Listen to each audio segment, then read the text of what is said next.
cannot share it, oh no.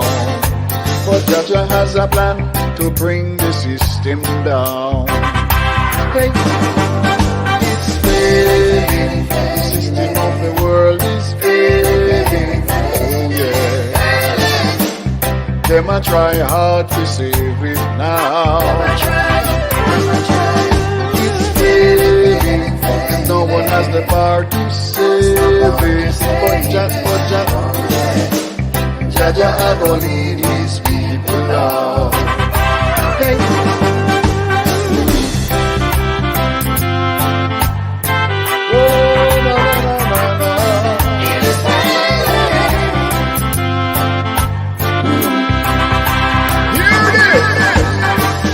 Love of money is the root of all evil. Oh yeah. I don't know if I sell them birthright and I sell out the people now. Some of them are kill and maim and some are rob all the people. Oh yeah. But Jaja not sleep and he might go check them out. Hey, it's failing. The system of the world is failing. Yeah. Them a try hard to save it now. It's failing. No one has the power to save it. Oh no. But Jaja a go lead his people now.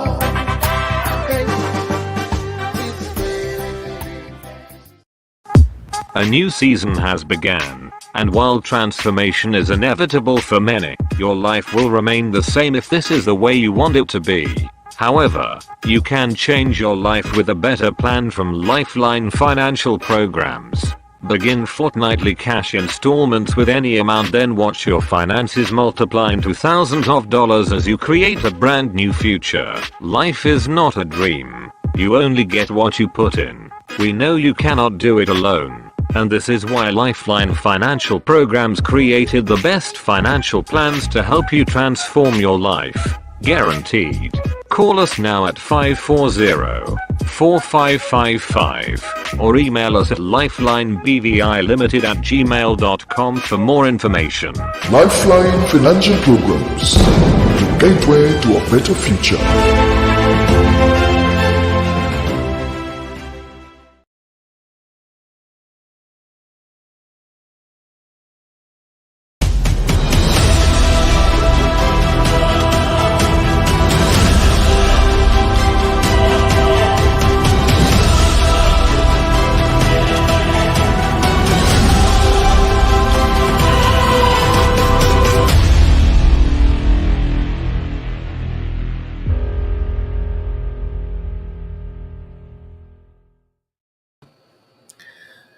Good evening,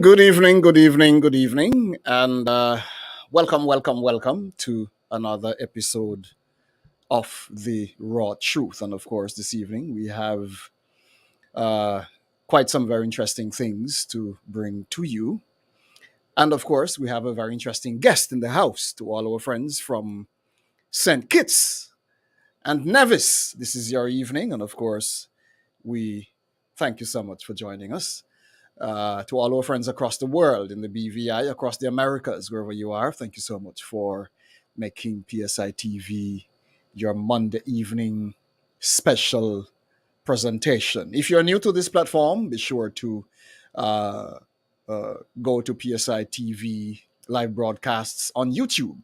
The very link which you clicked to get in, please go there to that YouTube channel and subscribe. Make sure that you are connected to this platform, that whenever we put out our notifications, you will be first to be updated. Please share this live. This is an amazing first in a major form for St. Kitts. And this is just the beginning of our relationship with St. Kitts. I think we have quite a lot coming out of that place. And of course, we will continue to keep you informed about what is happening in St. Kitts. Little is coming out of St. Kitts across the Caribbean region, and when the day is done, quite so much is happening there as well. And little seems to be coming out. But as of now, PSI Network will be bringing you all the wonderful happenings, I'm sure. And we hope it remains this way, which will be coming out of St. Kitts and Nevis. Share this with your friends. Share, share, share, share, share, share, share, share, share, share, share. Don't keep this to yourself. It is a major presentation this evening, and when the day is over, goodness gracious, you're about to hear some real sweet news coming out of St. Kitts. Our guest is an amazing man, and of course, he's in the wings as we speak, waiting to enter the live broadcast. Before we go any further, as usual, we give thanks to the streams of water, the pools and the lakes, to the maize and the fruits, to the medicinal herbs and trees, to the forest trees for their usefulness, and to the animals that serve as food and give their pelts for clothing, to the great winds and the lesser winds, to the thunderers, to the sun, to the mighty warrior, to the moon, to the messengers of the Creator who reveals his wishes, and to the great Creator who dwells in the heavens above, who gives all things useful to men, and who is the source and the ruler of health and life. To the great Creator and for all things, we give thanks as usual. This is absolutely an amazing thing that we do here on The Raw Truth. We always give thanks, because the more you give thanks, the more good things will come to you. It's a principle we need to understand and adopt. Before we go any further, we're going to take you into the news buzz segment, and of course, just to look at a few things that's happening. And then when we come back, we are going to be bringing you our guest live. So we come right back to you in a minute.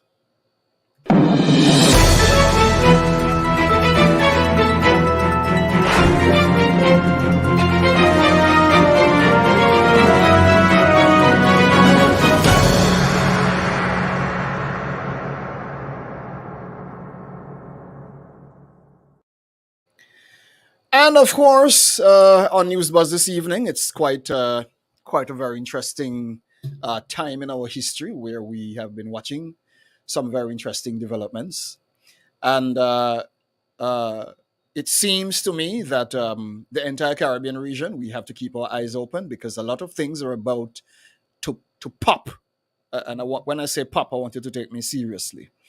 There has been quite a lot of action over the past 2 years, since the end of 2019 until now. It's 2+ years since we have been having some very interesting happenings in relation to the whole COVID matter and all else. And it seems there will be no end in sight to this, as we continue to see some very interesting things happening across the Caribbean region and the rest of the world. Coming out of Jamaica, Jamaica's Constitutional Court strikes down the national biometric system. I think the first time around there was a problem there when the system was to be implemented. Again, the Constitutional Court strikes down the biometric system. The Constitutional Court of Jamaica has struck down the country's mandatory biometric national identification and registration act and the National Identification and Registration System, ruling 3-1 that it violates constitutional privacy protection. The first time was to get the system in place. That was struck down. Now the act has been struck down. The question is, what next is going to be happening in Jamaica? And I'm bringing this to you, my beloved brothers and sisters, because whatever you see happening in Jamaica is set to happen in all parts of the Caribbean region. It should not be taken lightly. Yes? So it's good to keep your eyes open within the Americas, especially on Jamaica. Barbados is actually setting the trend as well in many areas. The biometric system and all of that is now being looked at in Barbados. I'm not sure what is happening down there with Prime Minister Mia Mottley. But Bajans are now having a hell of a problem over there as well, because now some of the systems that are being implemented, it seems, people are now discovering that these are part of the whole reset program and Agenda 2030 as we know it will be happening across the Caribbean region, as it will be in other parts of the world. So nothing is happening here that should be taken lightly. And of course, we have to keep our eyes open. Secondly, I continue to remind our people that there will be a food shortage happening across the world soon. The Caribbean region, for those of you who are dependent on the USA and other parts of the world for food and other things, will soon find that we're having a serious shortage. Do not sit and play cute. For those of you who can set up your backyard garden and whatever else you can do to provide for yourselves, please make sure you do so. Don't sit around and play cute. Yes, because the time is coming when we're going to find ourselves in the middle of a famine. And if you have not been making any plans to protect yourself, dog nyam your supper, my grandmother would say. Yes? Don't be a stushy uptown type. I put that in quotes, idiot, with due respect to uptown people. Don't be a stushy uptown idiot, because people who are stush and uptown type are the dependent type. And when you become dependent, you'll be controlled. You'll be victimized. When you can't get what you want from the sources that you normally get it from, it's going to be a hell of a lot of problems. So I'm just saying this from a cautionary point of view. Do what you must to protect yourself for food, for water, and other necessities. Start storing food now. For those of you who have not been storing food, start putting away rice and all the non-perishables, beans, dried foods, cassavas, name it, put it away, because the time is going to come when you're going to have some serious problems with food. All right. And finally, there is another matter here, which I saw maybe about 6 or so hours ago. This sprung up. It was probably, yes, about 6 hours ago. 2 systems are forming in the Atlantic Ocean with the potential to develop. These are positioned to travel towards the Windward and the Leeward Islands, and may produce significant showers. PSI TV will continue to keep you posted as these systems develop. You know, we have to keep our eyes open. Don't take anything for granted. It was said that we may be having some very serious hurricanes this season. As a matter of fact, every year hurricanes get stronger when we see them. So we have to prepare. Don't take anything for granted, my people. It is not a joke. We're going to take a break, and when we come back, we're going to be bringing in our guests. So keep it locked.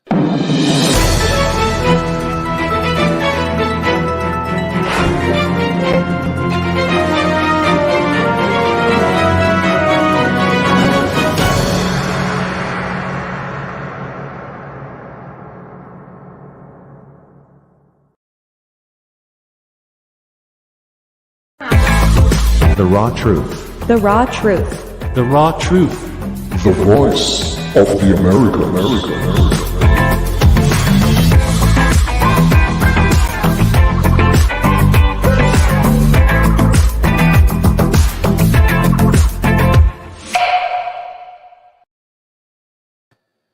Again, a special welcome to all our guests, our friends who are coming in, and goodness gracious, I'm seeing my friends from all over the Caribbean. Can you please indicate where you're watching us from? It will be interesting to see exactly where you are. Yes, just place this in the chat. Let us see exactly how wide our coverage is this evening. Yes, I'm seeing our friends. I'm seeing Shirley Stapleton just jumped in.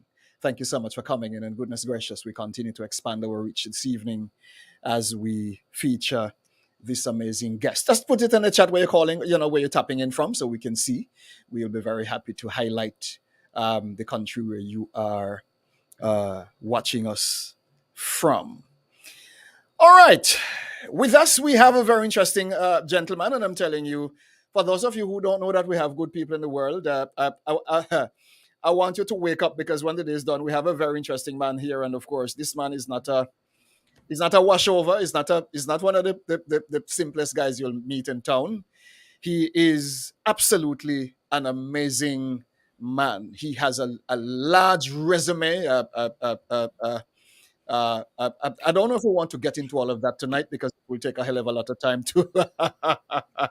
to outline the capacity of this man. But he is no walkover. He is a son of the soil and St. Kitts. He is one of our political representatives who is now up uh, uh, uh, and prepared to represent our people in St. Kitts. And when the day is over, he is absolutely a man you need to meet. I met him in short just a few days ago, and by talking with him here and there, I find it absolutely critically very interesting how sharp this gentleman is in relation to not just his pursuit to represent his people, but his knowledge of what is happening in St. Kitts and Nevis, an amazing representative of that nation. And I am giving him the first full 100, to represent his nation there in St. Kitts. My brother, greetings and salutations. How is it in St. Kitts? Pleasant greetings to you, my friend Kenny. I could call you my friend after such a long conversation. Yes, you bet. Even though it was on short notice, but a wonderful conversation we had. So, I feel so much a part of PSI TV, and thank you very much for having me tonight. And the raw truth, Yes. so the voice of America. So I bring you greetings from St. Kitts, greetings from the St. Kitts Nevis Labour Party. But while I'm on my feet, as we normally say, I want to take a very special time out to congratulate the newly elected Prime Minister of Grenada, Mr. Dickon Mitchell. I hope that his leadership as Prime Minister would bring fruits to the people of Grenada. So I congratulate him, and I hope that he does a wonderful job in Grenada. And of course, Kenny, I have to say good evening to the people of St. Kitts, my people, wherever you are, listening and watching, those who are home and those in the diaspora, I say a pleasant good evening to you, and especially those of you in the BVI. I say a special good evening to you. And of course, I must say a special good evening to the people of Constituency number 7, my home, my constituents. I say a special good evening to you. I say a special good evening to my fellow colleagues, wherever they are. Some of them are hitting the pavement, canvassing, etc. So I say good evening to them, and I wish them well. And of course, I say good evening to the comrades of labor. I can't wait for our next political meeting. I know much have transpired since our last political meeting, so I am eager to get back on stage and see the people, the supporters of the St. Kitts Nevis Labour Party. But thank you again, Kenny, for having me on this wonderful program. I hope that we can perform tonight and give people something to remember. My brother Leon, you are absolutely most welcome. And when the day is over, for those of you who have never met him, I call him the Honorable.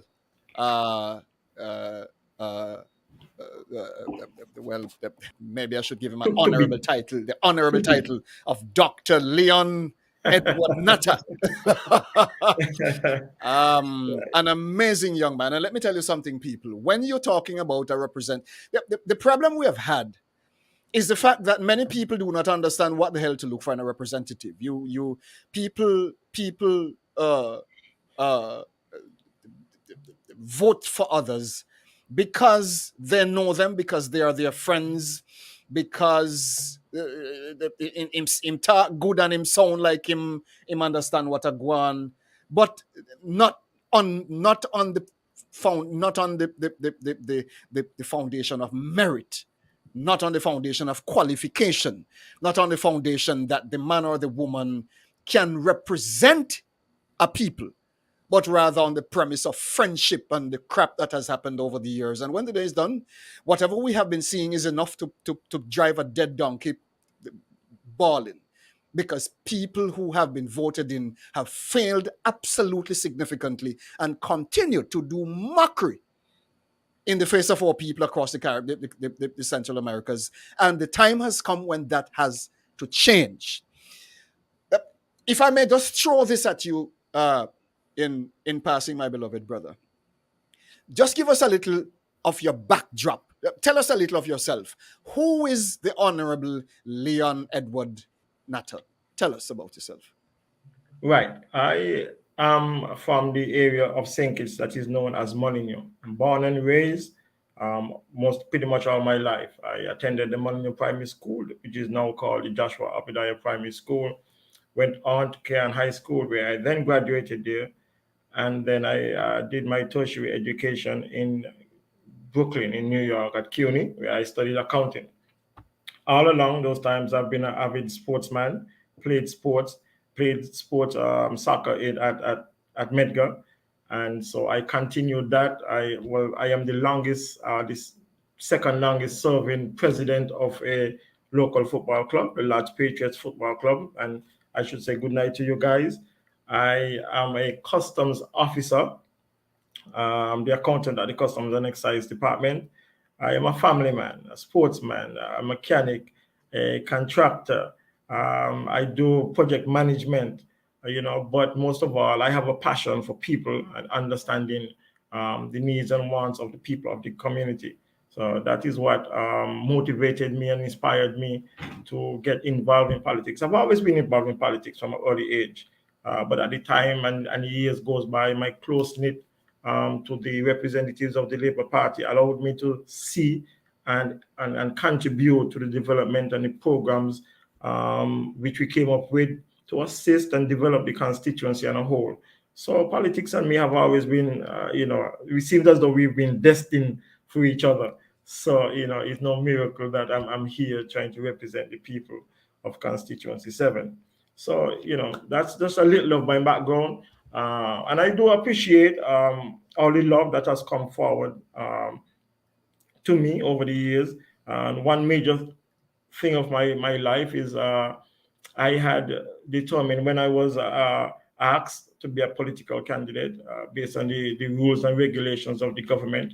There were several articles of the Public Service Commission, or the Public Service Code rather, that prohibited civil servants to engage in politics. Given that understanding, I had difficulty comprehending why those legislation were put into place and expressed that way. So I determined that based on my understanding of the National Assembly Act, you are a candidate only on the day of nomination. So, I seek legal advice and through the office of Sylvester Anthony, with his assistant, Mrs. Sukobab. We challenge those rulings. The court ruled in my favor in March 25th, 2019, to declare those rules and regulations were null and void, and also, most importantly, to declare that based on the Constitution, that I had a right to engage and participate in the last election. Unfortunately, we were not successful at the polls, but my commitment to the people of Constituency 7 brought me back again to try to ensure that number 7 has proper representation at parliamentary level. And I feel that I am the person that can bring a difference to the constituency and move the constituency forward. Oh my goodness. And with all that said, you are here looking at exactly what is happening in St. Kitts to represent that nation as one of their political representatives this season. I am very proud of the fact that as a young man, you have lifted yourself to represent your people. Let me ask you this though. You talk about District 7. What is life like in District 7 economically, socially, politically? Give me a little backdrop on that district, please. Well, as the show is called, The Raw Truth, I have to be honest and blunt and say one of the biggest challenge that I'm going to face going forward is how to let's say deal with the political tension and the political divide that is within the constituency. Here is a constituency where we have had one representative for the last 30-something years, and he has served on both sides of the fence. He has served 18 years with the Labour Party. After being fired in 2013, he then joined the Unity Coalition government. And so that brought several differences of opinion and some hardship at the homes of the people of Constituency 7, where we had previously, we had representation from the PAM, People's Action Movement, and we had representation from the Labour Party. We now had a third party to the mix in Constituency 7. And of course, that is going to cause a political divide, and the leadership of that party have not, in its best interest, act to sort of bring people to a common understanding. It's more like divide and conquer. And so that will not rest easy in the eyes and the conscience of the people of Constituency 7. As it is now, we are going to have 3 political parties vying for office in Constituency 7. And the origin of that doesn't come from a good place.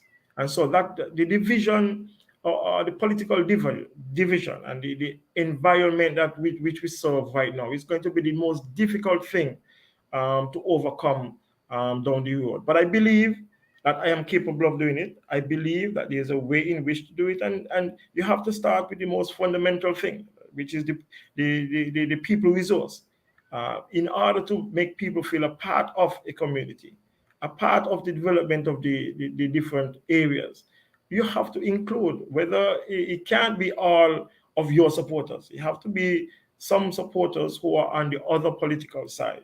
Bring them together to have debates and have conversations about how do we move the constituency forward? What projects, whether social or sporting, what can we do to move the constituency forward? And so once we get that, once we reach on that level, that in itself will help to ease the tension, the political divide. Of course, we are going to debate, we are going to argue, we are going to hold our side, but at the end of the day, the objective, the community objective ought to be the priority. As we say, our motto for this country is country above self. So we have to demonstrate that from the leadership standpoint. And what is going on now, the way that this current representative is dividing the people within the constituency is not setting a platform for long-term social relationships in the communities. And that is where I have endeavored to make a difference. It's going to be when you deal with human beings, and you have trying to change cultures are the biggest things, are the biggest difficulties in the world. Problems sometimes are easy to solve, but are hard to solve, but we find a resolution for problems. Cultures, where people are embedded in their minds of how things are, that's one of the most difficult things to change in life. And so, I am committed to finding ways to bring people together so that we can move the constituency forward. Other than that, I think there are people out there who are searching for jobs. People are questioning our healthcare system, and people are very eager to see the results of the next election. Whenever you have, in a short order, elections coming so quickly, it brings a bit of instability to not just to the island, but in the different communities. And so the election that is pending needs to happen as soon as possible, so that we can have some sense of normalcy, and hopefully for more than 18 months after just recent election. So that is the order of the day in the constituency now. People are just eager and waiting to have the elections called so that they can put it behind, choose their representative, and hopefully get a different way or a better way of living their lives. Yes, and it is quite interesting as well that you're not necessarily just arguing from a point of, you see, one other thing, and I could say this to my friends across St. Kitts and Nevis, because it becomes a very critical matter to note. You're not just a man talking because you want to be elected. You are connected to the people in a very direct way. I find that to be very, very interesting. The only man I see who was like that was the late Lavity Stout in the BVI, who normally sit on the road corners with them boy and listen to their problems and whatever they have going on, and then he took that into the House of Assembly here in the BVI, and of course he died many years ago. But this continues as a legacy of this great leader who did what he had to do to build this territory. You are absolutely exactly the same. You are very connected to the people. You know exactly what is happening at the community level. You know how every party go. You know how every major function is. You know exactly what is happening at all levels.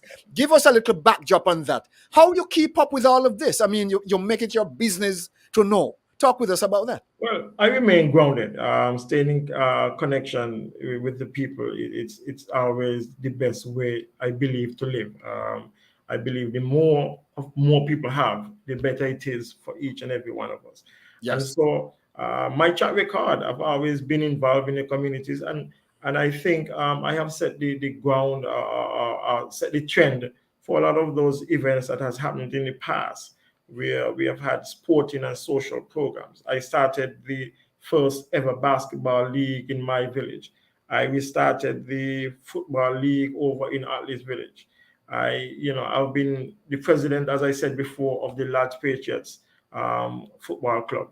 I played basketball for the Tabernacle team. I played basketball for my own hometown team. So I've always stayed connected with the people through sports and so on. But also from a business standpoint, I've always reached out, given advice where I could, where persons wants assistance with their business proposals, whenever there are government programs that people need help up in sorting out the applications. I've always put myself forward to understand and know and give assistance to where it's needed. Fundraisers for persons who are sick and so on. I've done all of that.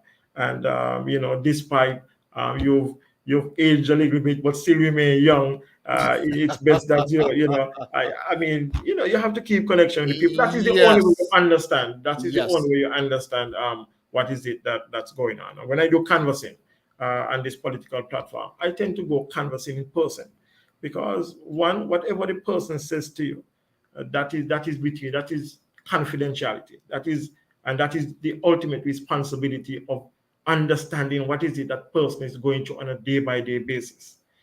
Sometimes if people try to send people to do canvassing for them, and you would never get the proper response from the person. A second hand, third hand, the story of when the story starts is not where it ends. So, I canvass in person to understand and feel, try to empathize with the person to understand where they are in life and where they need to go. It's better that you have a first-hand knowledge and somebody giving you a message. It's not always about will you vote for me? But that is critical. Yes. That you would like to know. It's a numbers game, so you would like to know that you do have the support of the majority of the people. But it's more about understanding how that household is living, who is in that household, what is it they're facing, if the persons are employed, how the kids, how the wife, how the husband, having a completeness of every household. Not Somehow we only somehow we don't care, brother.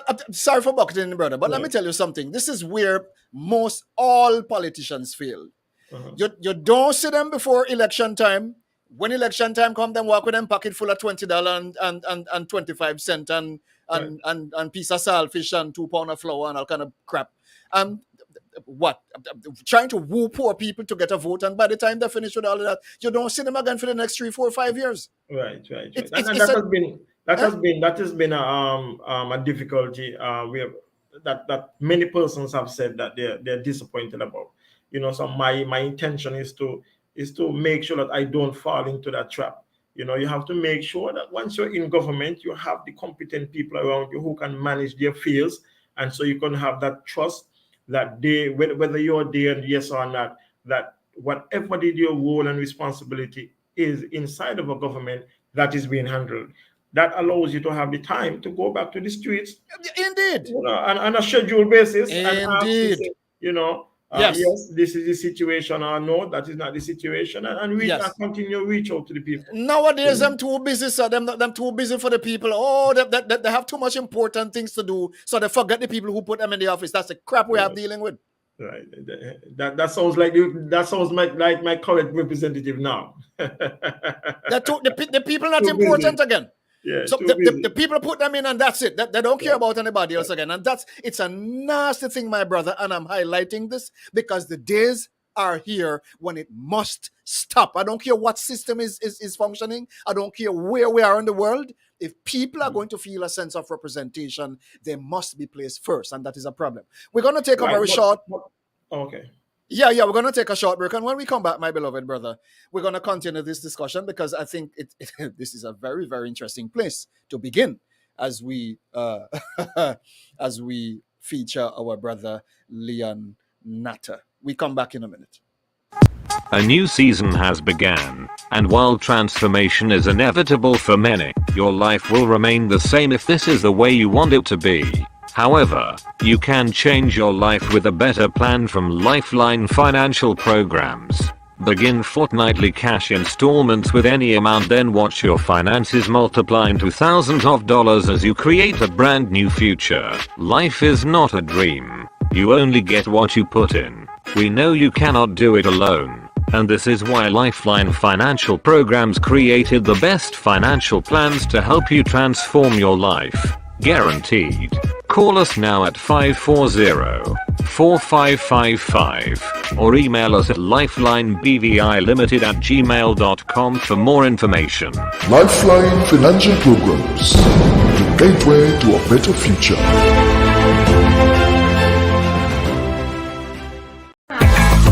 The raw truth. The raw truth. The raw truth. The voice of the America.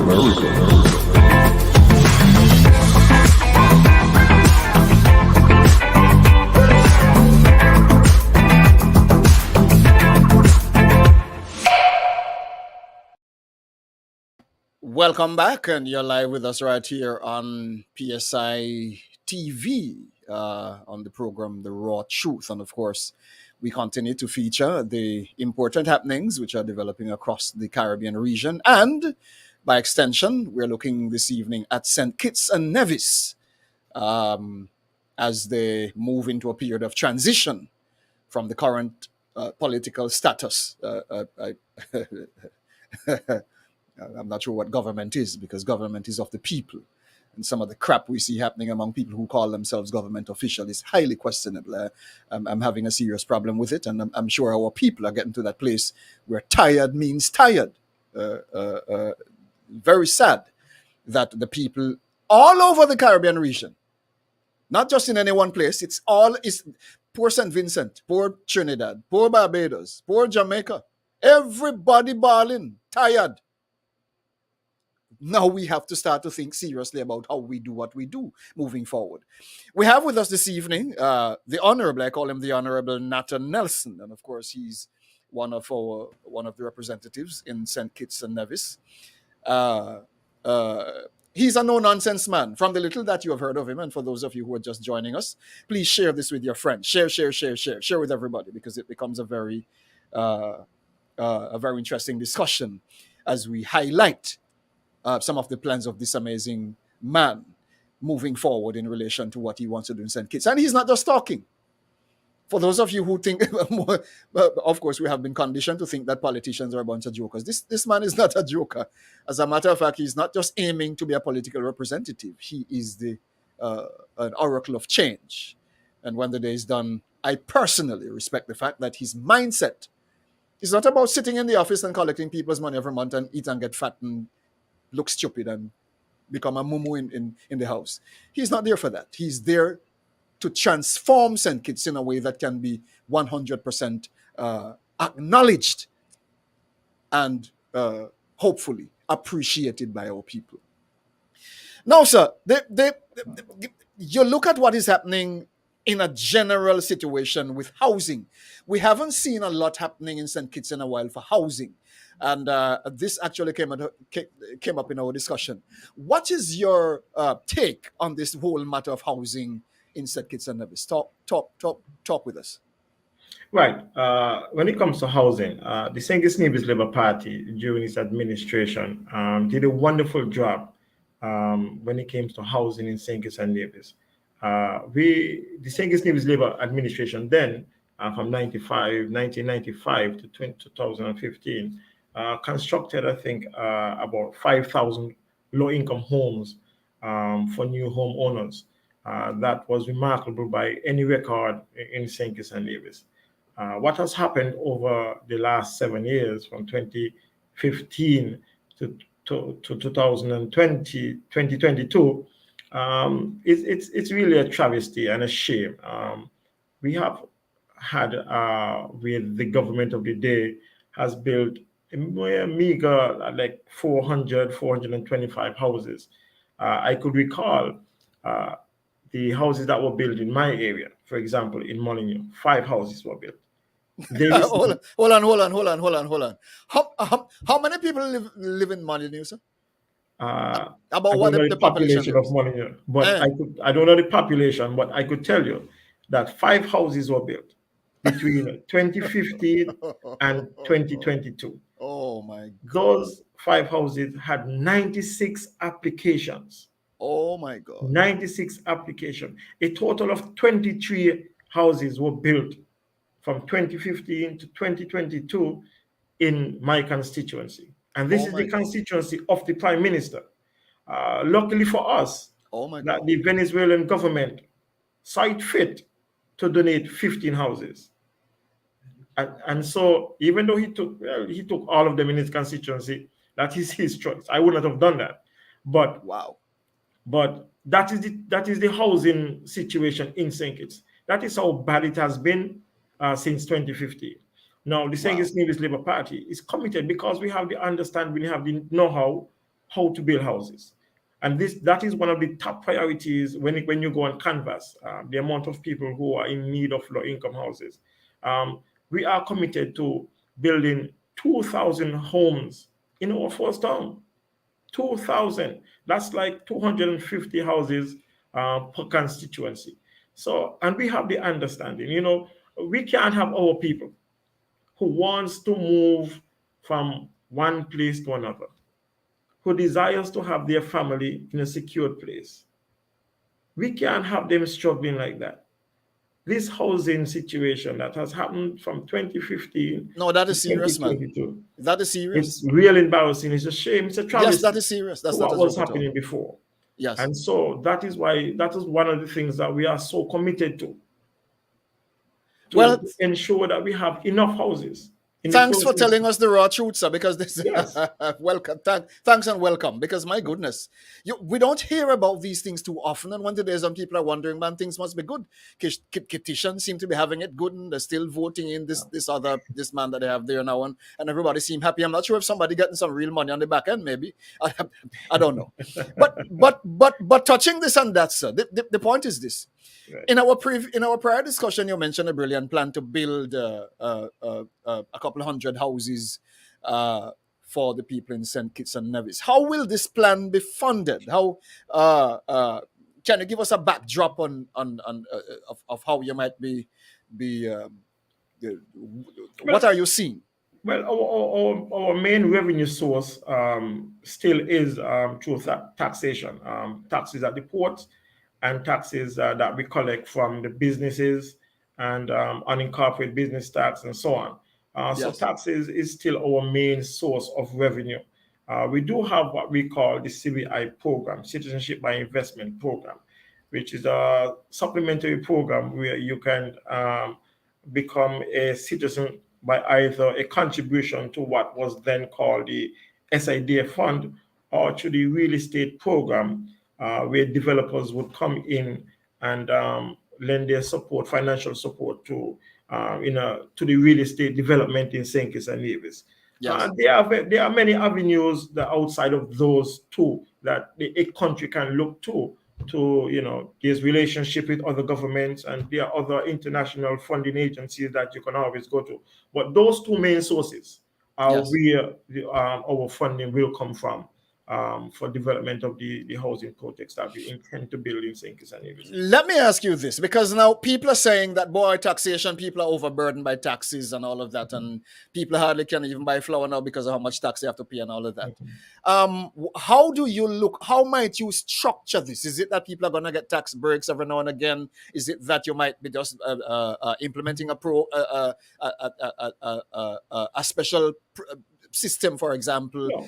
to deal? How do you plan to do this so as not to, one, overburden the people by taxation, and number two, give the people a break at some point that at least I could breathe? Talk with No, us. there's no plans for any added taxation. The reason why we do collect tax in St. Kitts and Nevis is because fundamentally this is not like Trinidad and Guyana and Jamaica that have natural resources that they can use as manufacturing and export. Everything that we basically use in St. Kitts, we have to import from overseas. And so, how the government generates revenue, especially to provide the fundamentals services of a government like education, roads, emoluments for the staff of the government, you need to have a program to collect and generate revenue.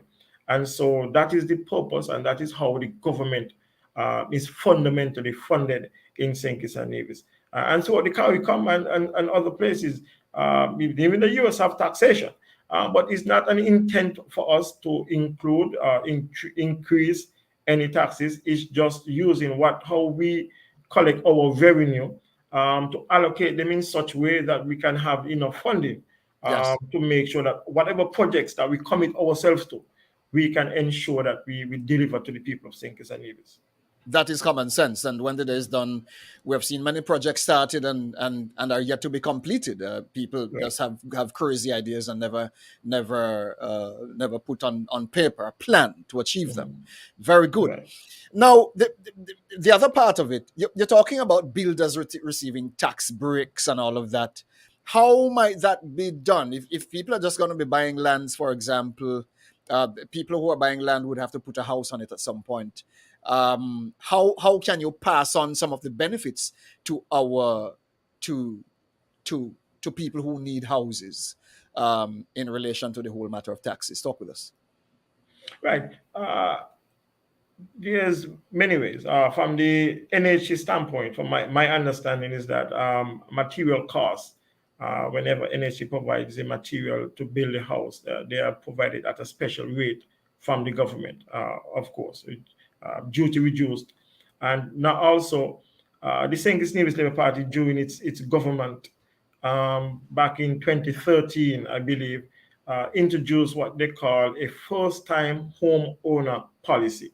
Mm-hmm. That policy, once you are the first time building a home, you would get what we call duty-free concession on most of, if not all the materials, with the exception of some of the core stuff, which is block, steel, cement, the lumber, and all the other stuff, you will get duty-free concession on. And when you do the calculation, that is like a 25 to 30 percent reduction That in the sounds good. cost of in the cost of materials Yes. to build your house. So Yes. we have found ways before where we can exercise and then distribute or ease the burden of those persons who are looking to own their own homes in St. Kitts and Nevis. Yeah, amazing. We have with us, I call him the Honorable Leon Natta. He is not just aspiring to be a political representative in St. Kitts, but he has a plan. He's not a man who is just coming to say, "Oh, vote me," and when you put him in, he sit and eat your food and get fat and does nothing. The man is hitting the ground running, and when the day is done, if I'm vouching for no one, I am telling you that you people of St. Kitts, wherever in the world you are, go home and put Mr. Natta in office that he can do for St. Kitts exactly what he has in mind. I'm sure he's working with an amazing team, and when the day is done, his team with him, as discussed, are prepared to work with him to make sure that whatever they need to do happens for the people of St. Kitts and Nevis. There is the CVI program, as you mentioned. How far do you the CVI program? How far do you see this going? Explain what is CVI and tell us a little more about that. So our viewers may understand exactly what is happening in that country. Go ahead, talk with us. It's actually CBI, Citizenship by Investment. Oh, good. Okay. All right. It's a project that started back in, I think, it's 1984. That's where it started under the the first government of St. Kitts and Nevis after independence. And the program continued.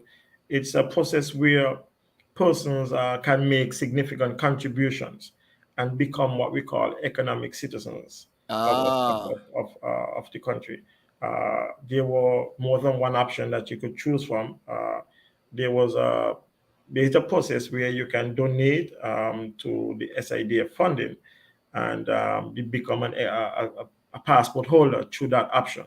Um, then there was the real estate option where you have to invest up to the minimum, I think, could be up to 400,000 US dollars. Mm-hmm. There have been several other areas of which the program have spinned off of. They had the hurricane relief programs where you could have donated to that program, Mm-hmm. and then you can become a citizen by through that means, Mm-hmm. and other programs. However, there is some controversy now, based on the funding of the new jail that is being built. Mm-hmm. That is what is hitting areas now. I've listened to the press conference today of the nature of that, where the fallout of those persons who was in government, some saying that they didn't know what they signed off for, and those type of behavior. That is exactly why we are where we are today, having fresh elections. How could you be in a cabinet signing off on documents and not knowing what is it that you're putting the country into?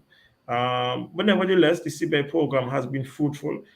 It has seen its best years under the St. Kitts Nevis Labour Party as a government, where we have, at the time of the exit from office in 2015, we had up to $900 million in the treasury to use at the disposal to bring development to this country. Unfortunately, the government of the day has had no luck bringing any investors to the forefront. Not one investor have come to this country since 2015. You're And serious? so, yeah, so the Wow. hoteliers, those developers, all of them, Wow. I think, the credibility of the leadership of the government of the day has had a Wow. lot to do with it. But nevertheless, based on the relationships that we have, we will restore some credibility to the program when we get elected into office after I this am next. seeing that. Yes, absolutely. I'm seeing that. And all people need is a sense of trust, a sense of decency, a sense of Mhm. good management. And of course, whatever you launch, whatever you implement, I'm sure, with fresh blood and fresh ideas in the system, I'm sure people will be looking at it. But at the same time, you look at the haphazard dates for election. Is this something you might be able to correct, sir? Because it seemed never to be happening. What's going on?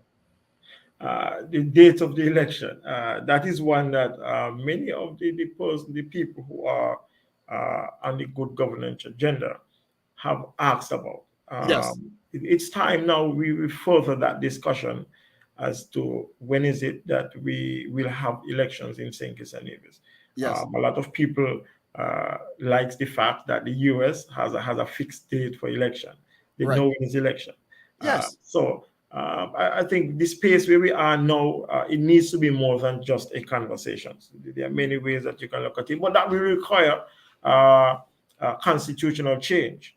uh-huh. And so all parties that seeks to be part of the government ought to have this as a part of the agenda. It's not just the government of the day, Yes, because to move a bill of that nature would require a certain percentage of vote to get through. So let us have the discussion as political leaders, as political representatives, to come up with what is the best way, or rather than having somebody having an election date in their back pockets, as this current prime minister has chastised uh, you see, previous governments, previous uh-huh, leaders above, but now he has it. uh-huh, He wants nobody to say anything about it.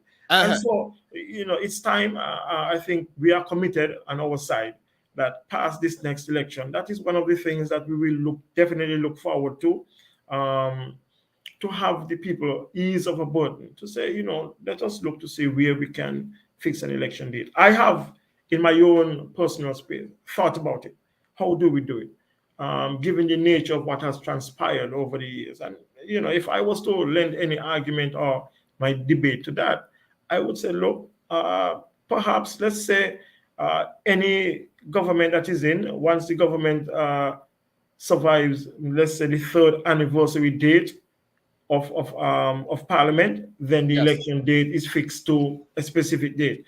Those are ways in which that you could consider different debate, different views in which perhaps we can come up with an alternative way of moving this debate along of when is the election date. I don't think it's clear. Well, I tell you what, it is convenient for whoever is in when it's open to as I said, punish the people technically. They could sit there for as long as they want, which is probably highly unacceptable to me as far as I'm concerned. But I think the people requires much better. And I think it is in the best interest of the people to give us, and I say us collectively, what we need. The notion is government is not a few people who are in office, and this is what we've been missing. The people are the government.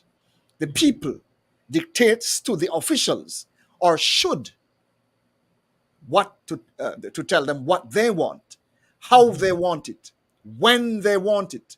The people is the government.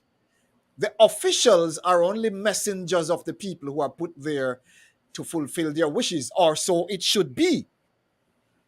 But rather, we have a Westminster system which keep two party in there. Oh, you don't like John, put Jones in. You don't like Jones, choose Tom. But it's the same system. And when the day is done, unless political representatives truly have a heart for people, nothing will change. No political party is different from the other. And I need to say this categorically.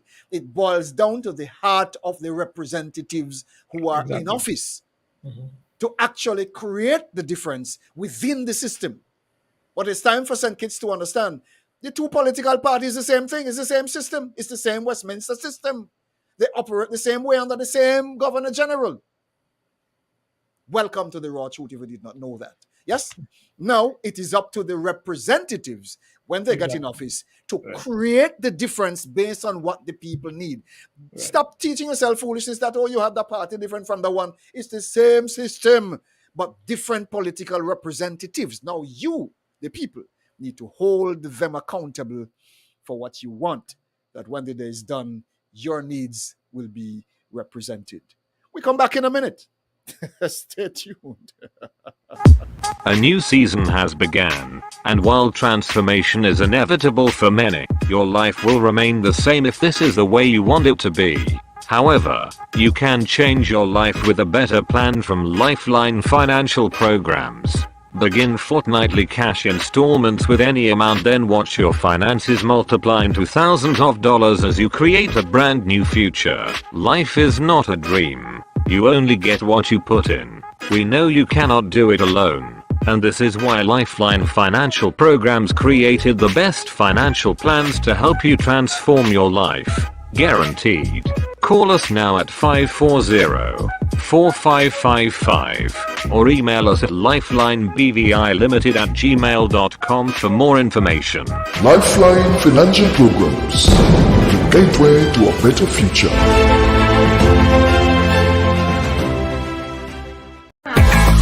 The raw truth. The raw truth. The raw truth. The voice of the America.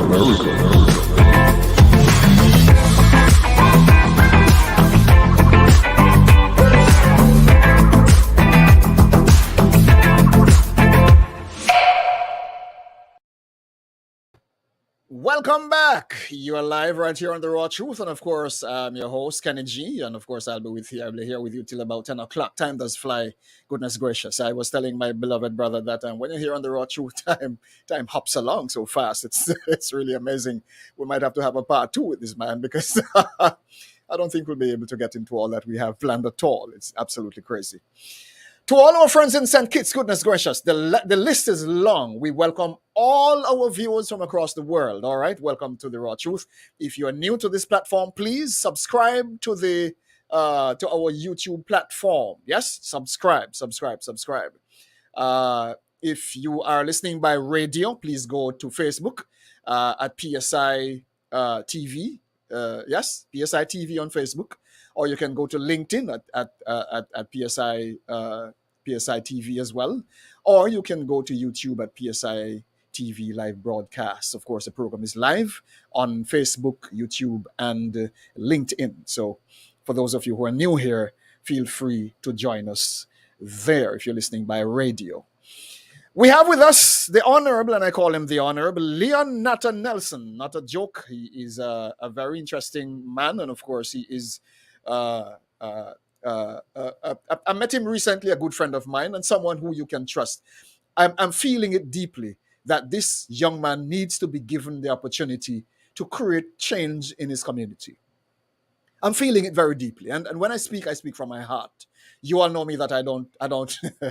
For those of you who know Kennedy, you know I don't bulls around. I tell you the truth for what it is worth, and when I tell you that this man is deserving of the opportunity to make a difference in his community, you need to tell your brother, mama, sister, brother, friend, everybody in St. Kitts, vote for Leon Natta-Nelson, because he in District 7 will make the difference you want. I don't care who is chief there right now, because when it is done, if it was good, he wouldn't be here running for seat in that community. Yes, if the current representative in that district was doing what they need to do, I think he would be scared to come here and talk so bold. The man is not scared at all. He's as bold as hell.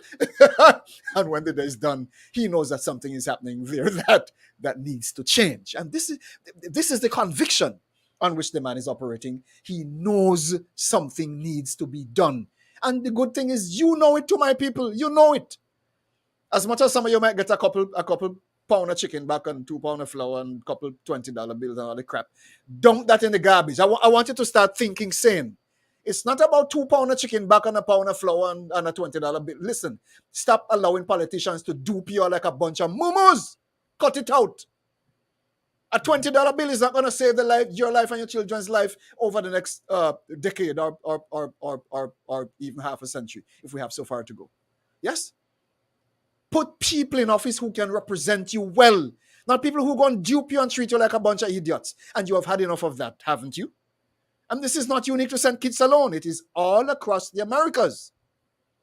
And even in most of the main lands as well, you have all kinds of crap happening at the political level. The people are tired. People are really tired. The time has come when we have to look at it seriously and make a change. My brother, the Westminster system as you know it, and I'm going to throw this one in there because I think it's a very interesting matter that we need to examine. You might remember what happens on the Jones's plantation. Jones bringing his cousin to help him to manage the plantation. So when the people tired of Jones, they're voting the cousin. When the people tired of the cousin, they're voting back Jones. Oh yeah, Jones been my boy for a while, man. They vote Jones.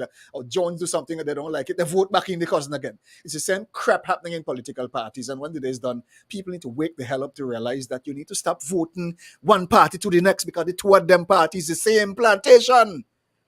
Put people in office who can represent you. Now, from what you have been seeing, my beloved brother, do you think the Westminster system needs to go? Do the people need to establish their own republic in its true sense to represent their needs, or what? What are you seeing? Talk with us. Well, it's a very interesting question, but I do know that the conversations have started, and in places where like Barbados, they have moved on and they have now a republic. Mia Mottley is the president, the prime minister of Barbados, and she has been doing a very wonderful job with the affairs in that country. And so we here in St. Kitts, it has been a subject that has come across and the airwaves. And yes, I see somebody make a comment there. Yeah, so yes, I want to say this though, that regardless of the system that we have, Republic or Westminster, what is most fundamental to running a government and having proper conduct in the state of affairs is to have good representation. Now, I represent a party, the St. Kitts Nevis Labour Party, that has just celebrated, or in the process of celebrating, its 90th anniversary. Its 90th anniversary. We have had the longest serving term as a government of 20 years, as opposed to any other party in St. Kitts and Nevis. And that is only so because during that time, we had good representation for the people. We had good advancement of the country where people benefited. And so, regardless of the system that we have, I understand the sentiments of having the republic, where you manage your own affairs. And the minister system, as you said, it provides for people to, in a democratic way, to vote for the representation of their choice, to install a government of their choice. And so while we discuss, one versus the other, at the end of the day, in order for the people of the country to prosper, you must have proper representation. You're not supposed to have representation where the leader of the country has his name in scandal after scandal after scandal. You're not supposed to have representation where elected members or persons who are running for office have been deemed by a court to have misappropriated their clients' funds. Those type of representation doesn't get any constituency anywhere. That is the reason why we are here, where we are today. Fresh elections just after 18 months of having an election before that.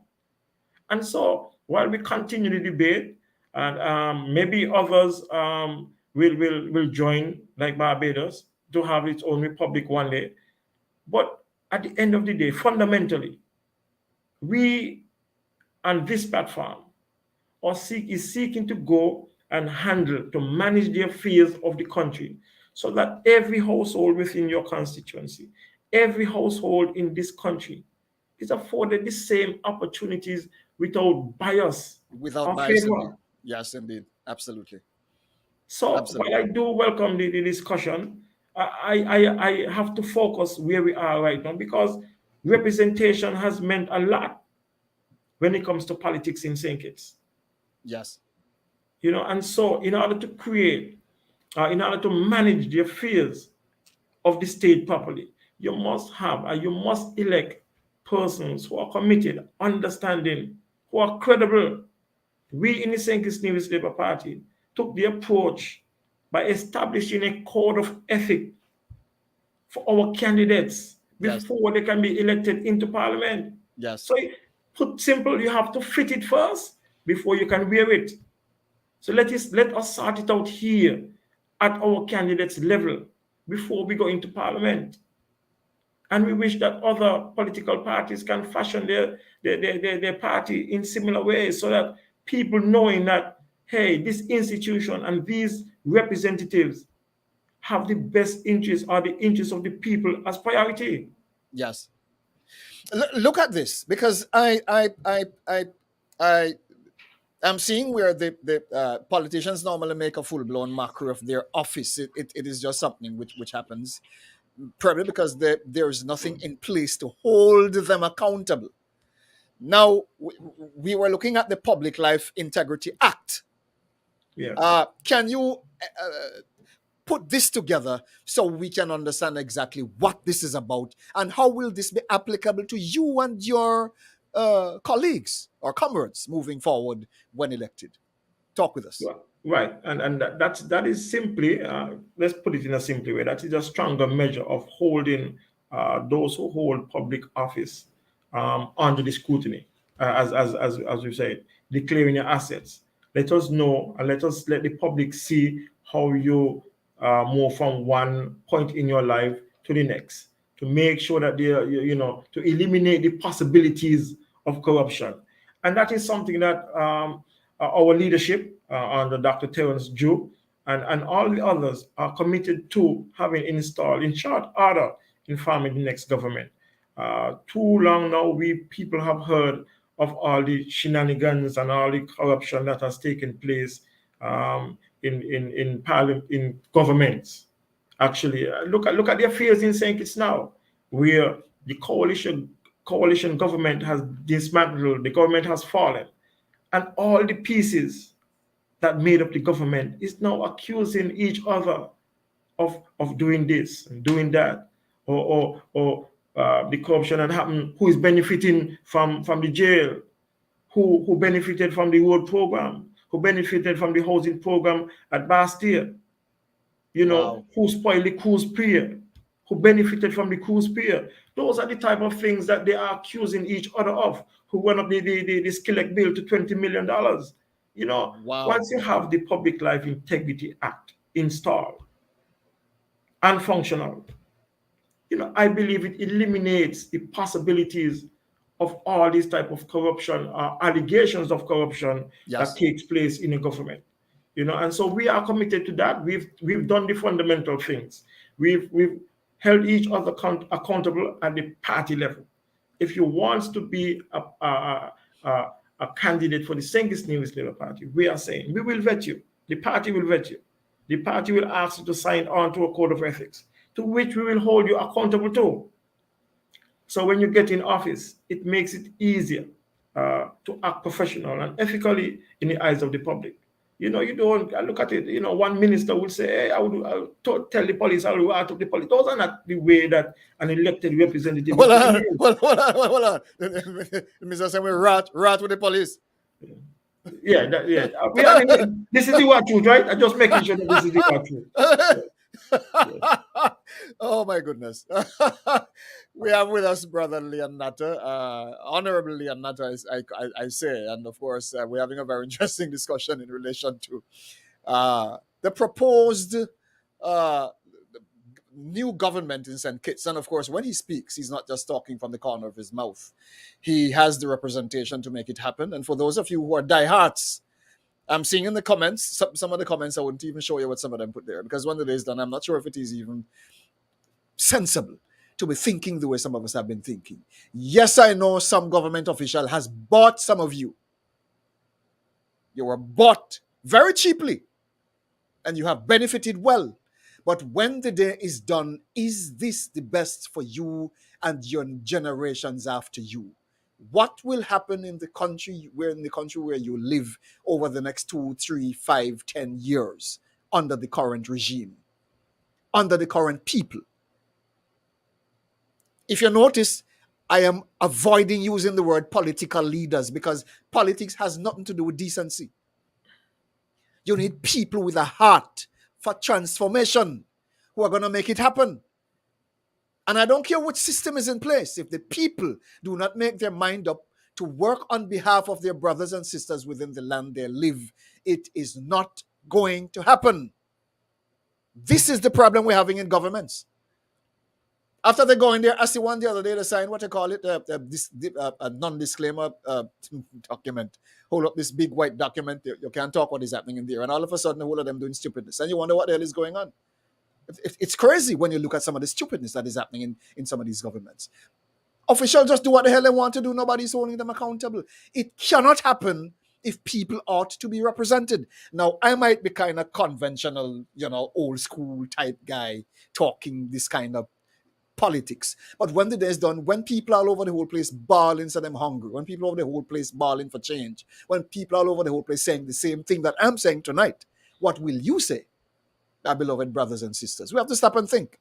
It can't be about the guy you like because you like him and he give you a couple of dollars and you can run to him when you want to send your picnic go to school and he can give you $20. That is not what it's about.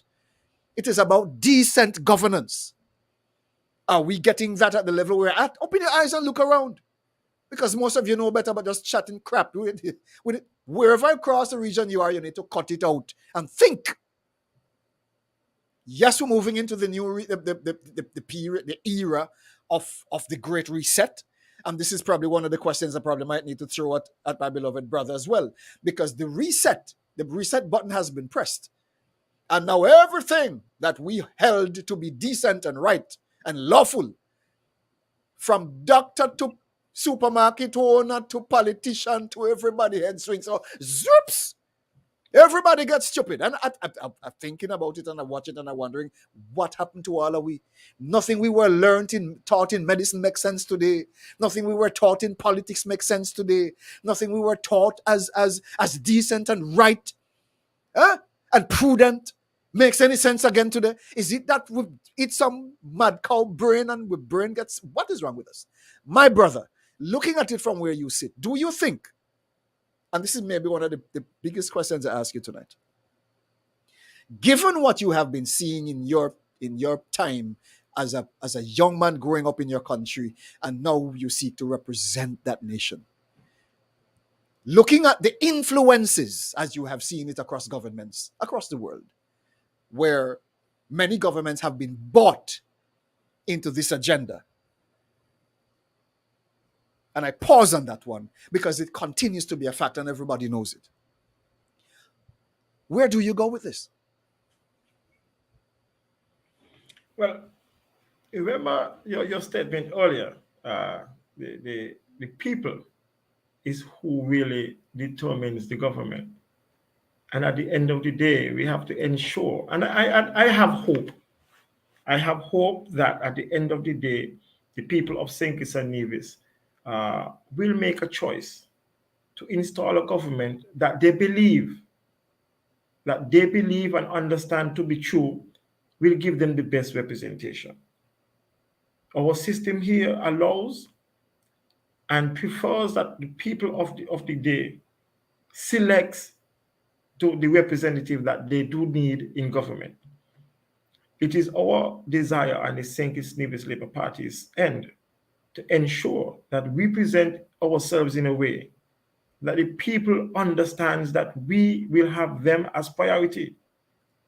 Priority in healthcare, priority in housing, priority in education, priority in providing an economy that has all the fundamental aspects that one needs to survive and allows themselves to be called a Kittitian.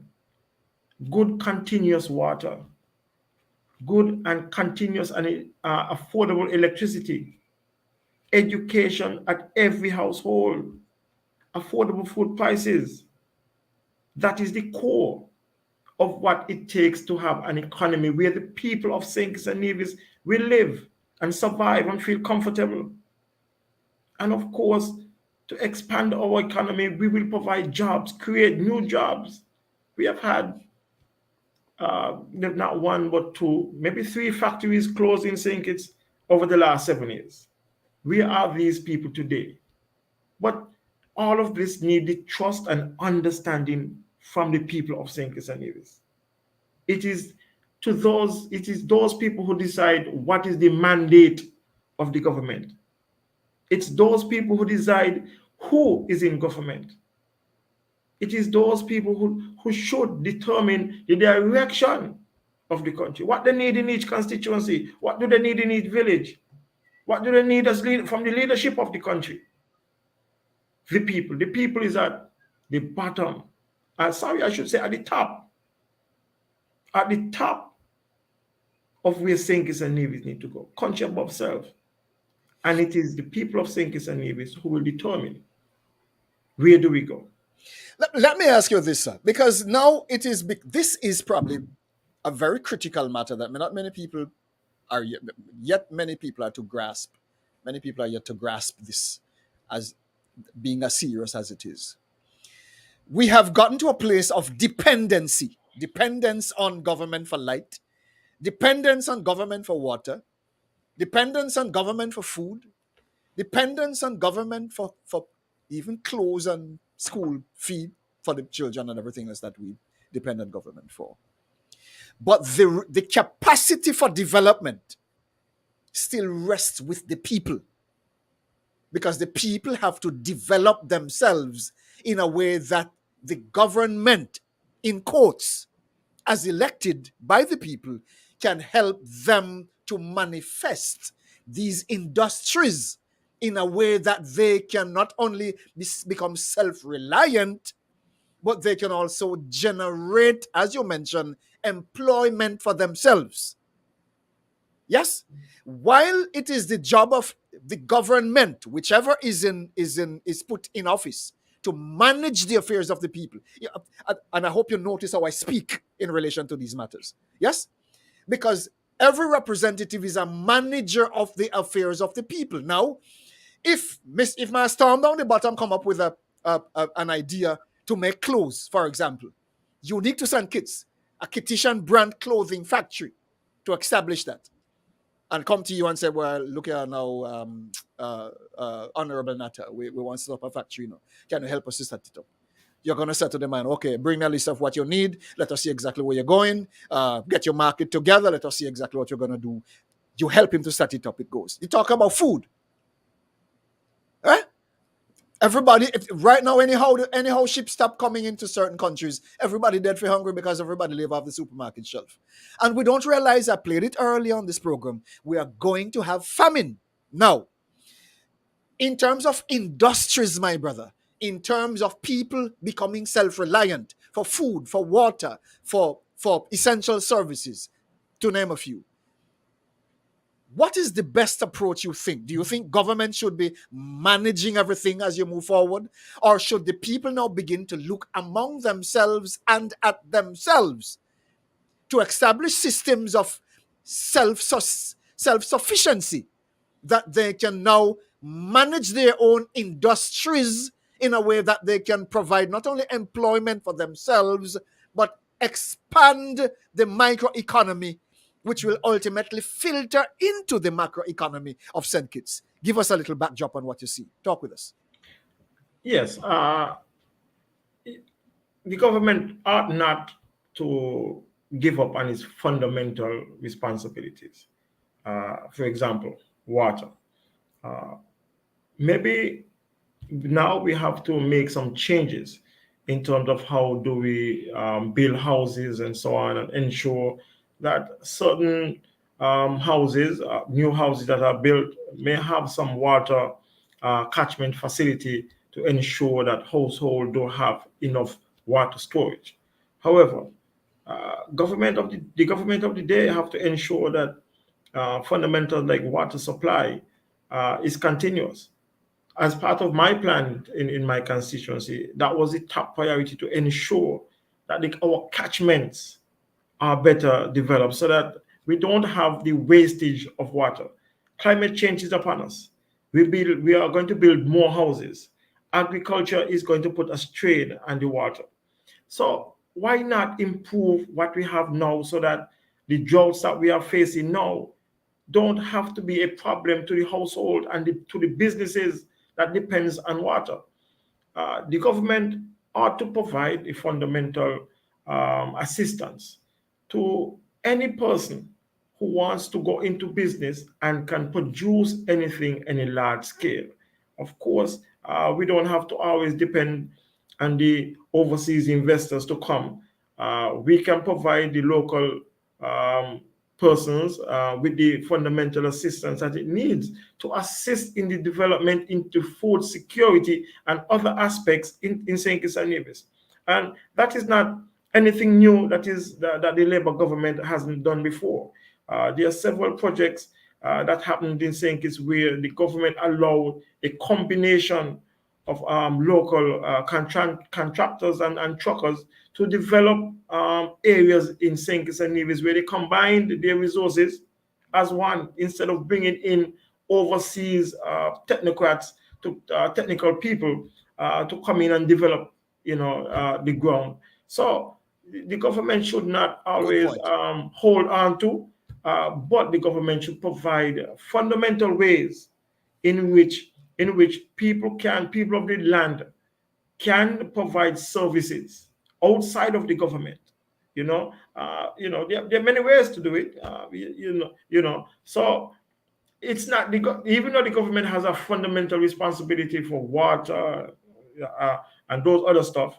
Where it comes to agriculture, we can, like we had before, the Simaco, where all of the produce would come to one centralized location, and the farmers would be assured of a guaranteed payment. But we have to now look further than that. Part of my plan in my constituency where I live is to establish a extension of the agriculture department, but an infrastructure that is built in such a way that it can hold mass storage to Yes. ease the burden of the farmers Yes. in the various locations. But not also that, but to harness the food and to ensure that we have sufficient food being produced in St. Kitts and stored so that we can have enough for consumption and Produced, perhaps, produced and stored. yes, that is Critical point. critical. That is critical. Critical point. Yeah, produce, store, consume, and possibly export to other various surrounding communities. So those are some of the areas that we have looked at and committed to ensure that every Kittitian gets a piece of the pie. Brother, let me tell you something. I tell you, time does fly when you're around here. It's a very interesting discussion. Absolutely, very interesting thoughts as presented by our special guest. I call him the Honorable Leon Natta-Nelson, and of course, that is where we're heading. This is not going to be fun. It is the time for the people of St. Kitts and Nevis to think. Wake up out of sleep and stop drinking rum. Politician give rum for make you drink and junk and go home to sleep. And wake up stone and stupid. Wake the hell up. Think clear. Clear your brain. The time has come for you to look in a different direction at people who can lead you to a good life. Technically, you will have your part to play because they're not planning, Brother Natta is not planning to wave the magic wand to give anybody free money and free food and free rum and all the crap that you're used to. He's saying the time will come, it might cost you some pain, but you have to do what you have to do. And yes, they have their plans. It is very clear that he's articulating it in a way that everybody can understand it. And when the day is on, it is for you to have some common sense, my people of St. Kitts and Nevis, and vote the right vote, do the right thing, and stop being a bunch of idiots. It's been happening for too long. Sorry for. Welcome to the raw truth. Some of you might not be accustomed to this hardcore punchline, but hey, this is why we call it the raw truth. If you're new here, please subscribe to our YouTube channel. If you're new here, yes, like, subscribe, and share. Make sure that everybody in St. Kitts get this program after we're done. You can still click the link, and the program will be there for you to hear. Yes. Be sure to share this with everyone. And of course, all those who missed it tonight, you can catch up with it tomorrow, whenever else. Share it all the time. We're going to take the final break. And when we come back, we're going to ask the Honorable Brother Natta to wrap up for us, put his spin on it as to exactly where he's going. And of course, for those of you who came in late, you can actually get a little piece more of the mind of the man himself. We come back with you in a moment. A new season has begun, and while transformation is inevitable for many, your life will remain the same if this is the way you want it to be. However, you can change your life with a better plan from Lifeline Financial Programs. Begin fortnightly cash installments with any amount, then watch your finances multiply into thousands of dollars as you create a brand new future. Life is not a dream. You only get what you put in. We know you cannot do it alone, and this is why Lifeline Financial Programs created the best financial plans to help you transform your life. Guaranteed. Call us now at 540-4555 or email us at lifelinebvilimited@gmail.com for more information. Lifeline Financial Programs, the gateway to a better future.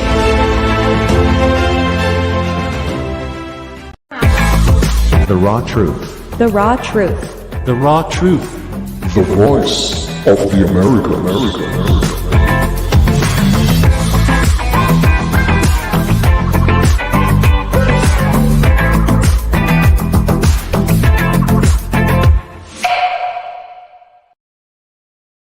Welcome back, and of course, you're live with us on The Raw Truth right here on PSI TV, of course, every Monday evening at 8. Whether you get a live link or not, you go to Facebook on PSI TV, you'll find us there. You go to YouTube, PSI TV live broadcast, you find us there, or you go to LinkedIn on PSI TV, and of course, you'll be always locked in right here to the Raw Truth. And of course, we continue to bring you some very interesting guests from across the Americas. And the focus is to make sure that we keep you informed and updated as to what is happening across what we know as the Caribbean region and other parts of the world. My beloved brother Natta, you did well to join us, and we sincerely appreciate your time. You took the time out of your busy schedule to come to join us and to talk with us, and this means a hell of a lot to us. A lot of politicians think that I'm going to put it in quotes, their ass is made of gold. They don't see they don't see people as important. They can't find time to talk to people because they are too busy. You can't find them. Now they're making the money and they're all over the place forming their ass. Excuse me, welcome to the Raw Shoot.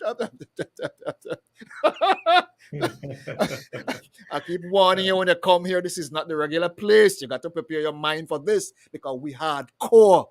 They don't study the people, and when the day is done, when it's voting time, everybody running around, if you take water, dash on some of them. Nobody say me incite violence now because that is not what it is intended to be, but it's a pun. In other words, run them from one doorway when them come around, when can't find them. How much years I mean now can't find them? Run them!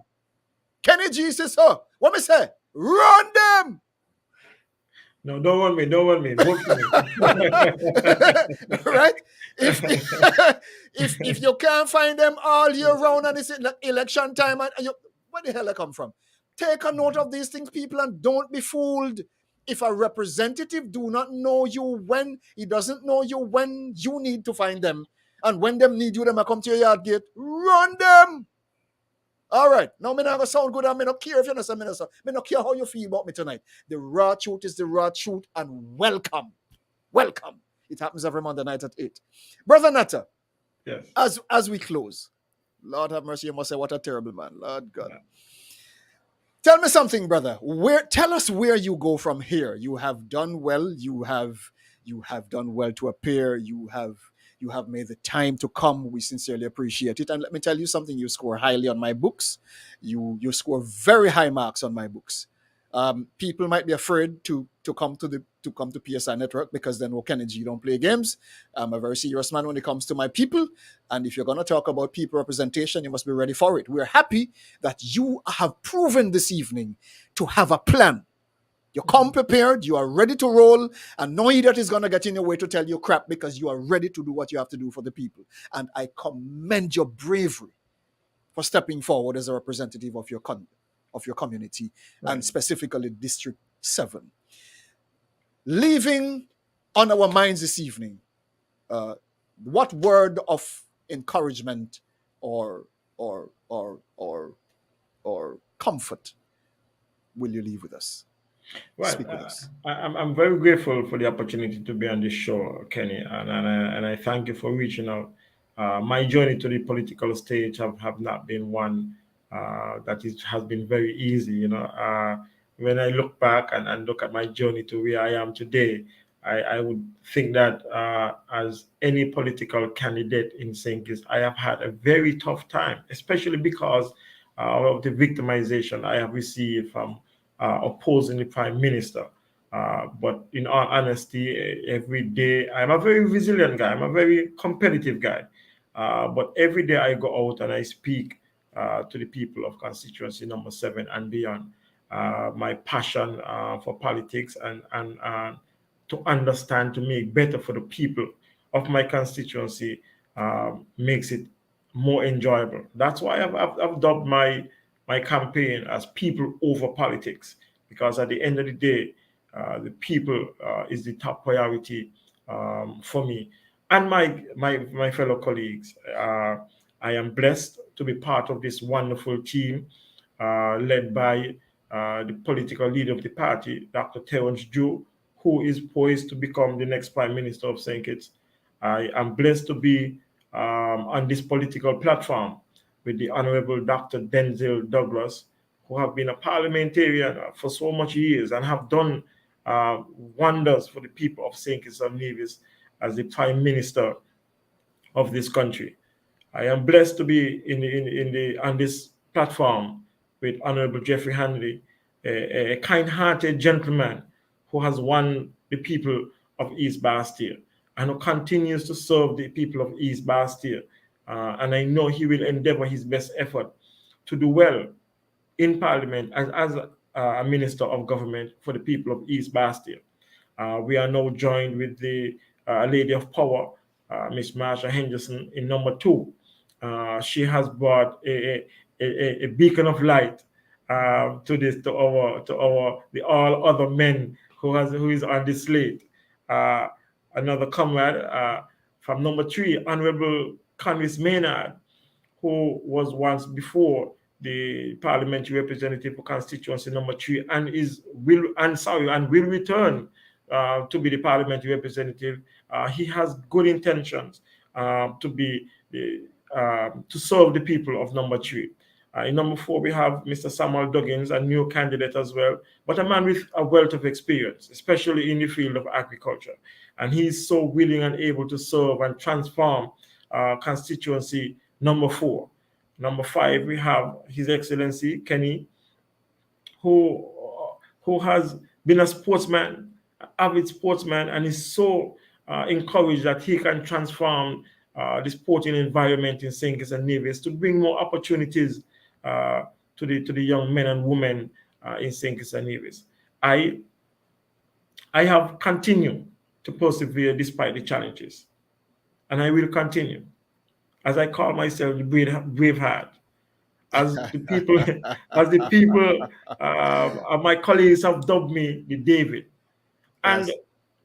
and my pursuance to office is not one where I need to be glorified.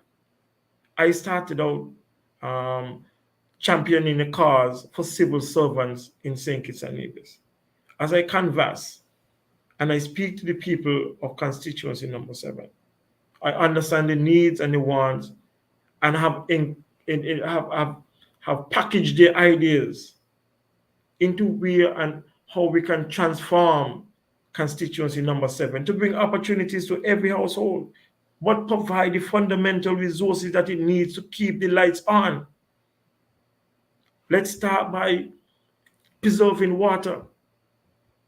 Let's start by ensuring that 5, 10, 15 years down the road, water as it is today does not become a continuous problem in number 7.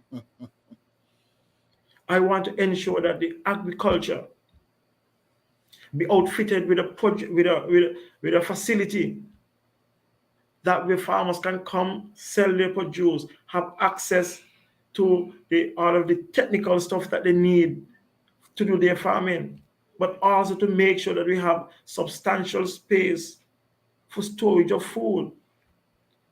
I want to develop the mansion sliding into a duty-free sector where the local visitors and the foreigners would come to ensure that they can enjoy the local product. That's creating jobs. That's creating employment. That's putting an area of my constituency on the map where everybody doesn't have to go to town, but they can journey to my constituency to feel a part of St. Kitts. I want to make sure that the Bellevue village has the same facility. I want to establish a performing arts infrastructure in my area. Too often, everybody have the burden of going to town. Too often, we cry in St. Kitts in my community where we don't have any social programs. I want to bring an end to all of that. I want to bring development to the constituency of number 7. I want to make sure that we have an end to the housing program in St. Kitts and Nevis. So establishing 250 homes that will ease the burden of all those applicants who are out there saying they need to have their own space for themselves, for their children. I want to bring comfort to that. I want to diversify the economy and bring a car racetrack to Tabernacle Village.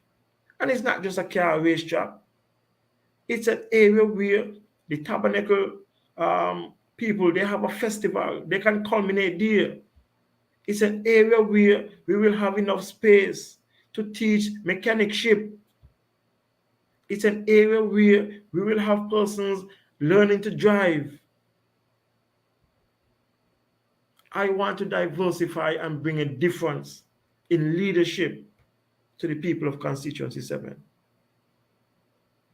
My highest priority, as difficult as it may be, is to bring or to ease the political tension that is rampant in my community and this country. The current leader of this country goes on any political platform and seems to what we call abuse or interrogate anyone that challenges him, divide and conquer. That is not the way a prime minister should behave. As a matter of fact, whether it is expressed, written, or said in any constitution, a prime minister ought to act in the best interest of the people. I agree. Every time. I agree totally. Whether it is in the constitution or not. Yes, I agree. Having Absolutely an election date in the back pockets of a prime minister is not acting in the best interest of the people. Having social bias where people are not given free opportunities on the government social programs is not acting in the best interest of the people. Firing 6 ministers of government, I'm not sure if that is in the best interest of the people. Having people not having opportunities for work is not because of political bias. It's not acting in the best interest of the people. And so that is where me, Leon Natta, and my colleagues in the St. Kitts Nevis Labour Party wants to be different and bring better leadership and representation to my constituency and this country. That is our focus. That is our goal. That is our determination.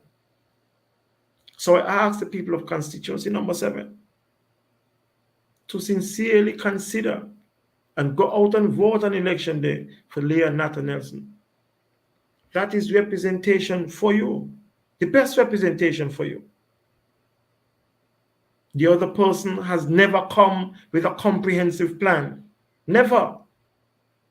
All he does is bring the spoils.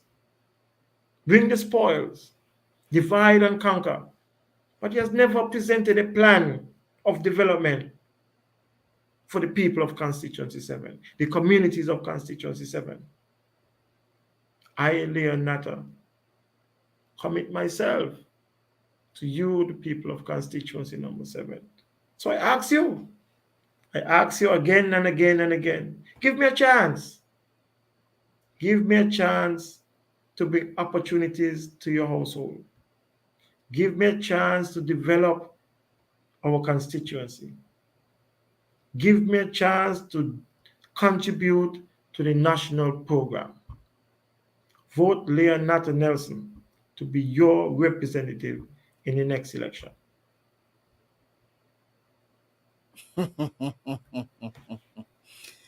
I mean, I sit here and I feel your heart, my brother. And when the day is done, I want my viewers to know that this man is not my friend in the sense that I've known him for X time. No, I met him just recently. But his heart speaks. Very few people you can connect with at the level that you can connect with this man. Very few. He's not just talking. When you get to know him on a day-to-day level, you'll realize this man, who he is. And a man who makes time for his people is a real man. I don't care how you're busy and what you have going, that is so important. As he says, he has a team in place where he delegates responsibilities to them. So he frees up his time so he can attend to the people. I've never heard that said like that before. Everybody now too busy. Government officials too busy. People who put them in there too busy. The people, yeah, the people who put you in now, you're too busy for the people who put. No, he has a plan, and I personally will advocate for this man. I'm feeling his heart, and I know that given the opportunity, as he asked, he will be able with his team to do wonders for St. Kitts and Nevis. My beloved brother, you are a jewel in that town, and I personally commend your work and your aspiration. And we stand with you here on PSI Network. As a matter of fact, one of these evenings, a little closer, bring all your buddies. Tell all of them, let's gang up on PSI TV one evening, and all of you come back over here so we can listen to you all talk. Tell us what the hell you're up to, and think we can set up an interview with all of you. Well, Kenny, trust me, I'm sure that you're listening. There's one of them right here in the office with me, but not just for the camera. Of Right. course, Honorable Jeffrey Hanley is here with me. Right. So in time to come, I'm sure that we'll figure something out. Yeah, man. You get all the team together. Tell them Kenny's waiting on all of them. I need to see them face to face. I need the people to see them and hear them, because we're gonna hold you all. We're gonna keep your foot to the road this time, brother. Right. Because Right. that is I what the agree. people need. Yes, indeed. So peace, thanks a million, and my brother, we keep in touch. All right. All the best Yes. to you. Thank you, Kenny. Thank you for having me. Okay, my brother. Peace. All right, that was our beloved brother. I somehow deep in my heart, I'm feeling this energy from this young man. I know he's real. It's without doubt he's real. All the people across Constituency 7 and everyone else who knows him, I'm sure you'll be able to speak like I'm speaking this evening with little knowledge of him.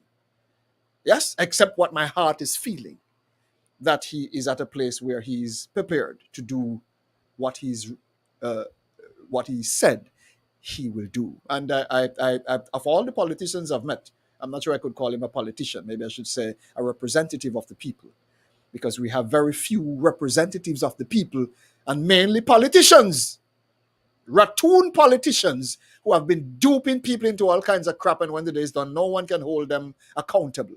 The days of this crap are done. My beloved brothers and sisters, whether you're in St. Kitts, Nevis, Barbados, Trinidad, Jamaica, BVI, wherever in the world you are, hold your political representatives accountable. Do not allow them to slip under the rug and behave like them stupid and be a mumu in the face of all this crap that most of them are doing. Hold them accountable. It is your responsibility to do so.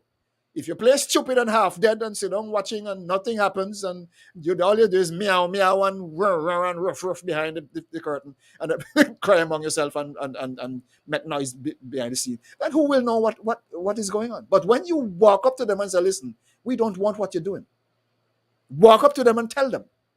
Come together and go to them and tell them. It's your duty. It is your constitutional right.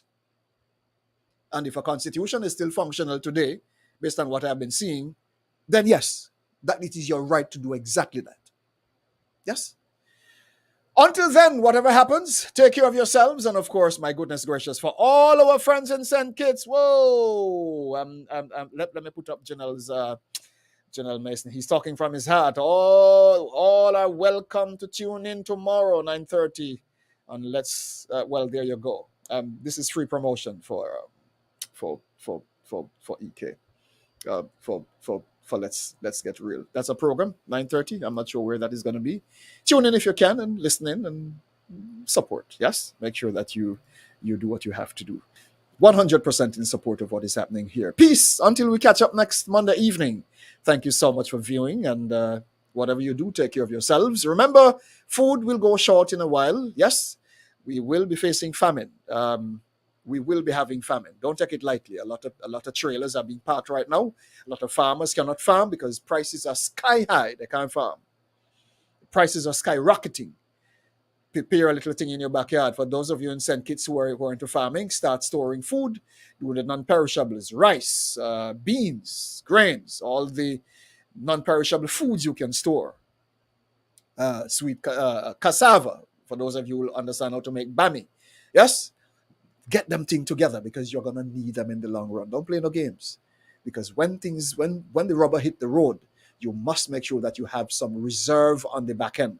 Set up a little space in your house, store rice, store non-perishable, store tin stuff, whatever you can find with a long shelf life, store them, because things are going to get from bad to worse. The end of this year into next year is not going to be the same.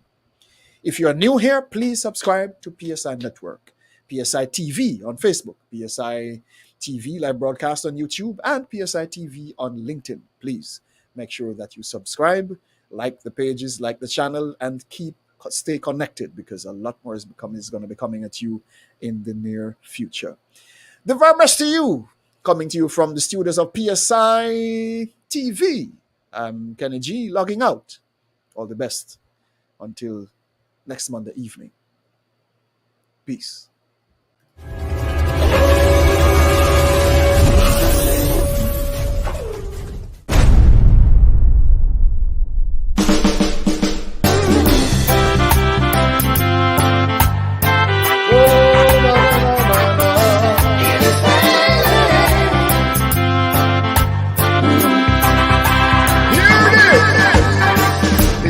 Money is the root of all evil. Oh yeah.